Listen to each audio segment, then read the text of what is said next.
The following script was written, verified, and approved by compliance professionals at financial regulation courses. Options are among the most versatile and widely traded financial instruments in the United States securities markets. An option is a financial contract that gives the buyer the right but not the obligation to buy or sell an underlying asset at a specified price. This occurs within a specified time period in exchange for a premium paid up front to the seller who accepts the obligation to perform. These standardized contracts are issued and guaranteed by the Options Clearing Corporation, ensuring they are liquid and interchangeable for risk management. Every equity option is uniquely identified by 4 standardized terms: the underlying security, the type, the strike price, and the expiration date. The underlying security is the specific stock, ETF, or index on which the option is based, such as Apple or the S&P 500. The option type is either a call, providing the right to buy, or a put, which conveys the right to sell the underlying asset.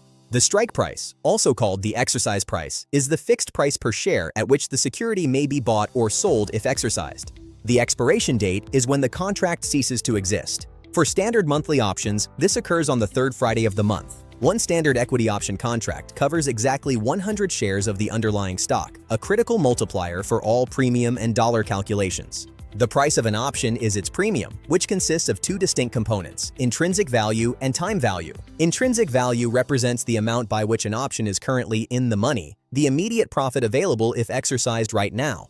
Time value represents the probability of further movement, but it decays towards zero as expiration approaches, a process known as theta decay. In the US, equity options are American style, meaning the holder may exercise at any time from purchase through the expiration date. In contrast, European-style options, typical for broad market indices like the SPX, can only be exercised during a specified period at expiration. Because the OCC acts as the central counterparty to every transaction, option buyers face no counterparty credit risk. The OCC guarantees the performance of every contract, stepping in to satisfy the holder's rights if a writer fails to perform. Opening an options account requires specific due diligence and written approval by a registered options principal to ensure suitability. Under FINRA Rule 2360, member firms must verify that the customer has the financial knowledge and resources to manage options risks. Crucially, every investor must receive the Options Disclosure Document, or ODD, before their account is approved for options trading.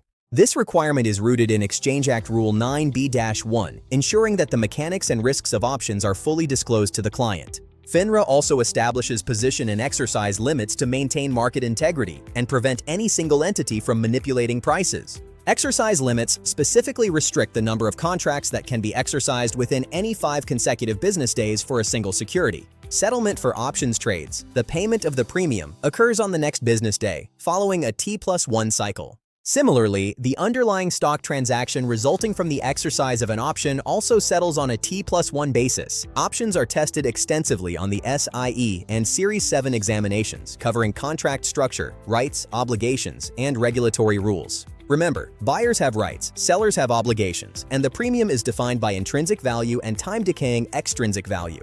Visit www.financialregulationcourses.com for SIE preparation, finance resources, and career tools designed to help you advance in the financial markets. Access exclusive memberships and professional development resources today. Thank you for joining us for this Financial Regulation Courses update.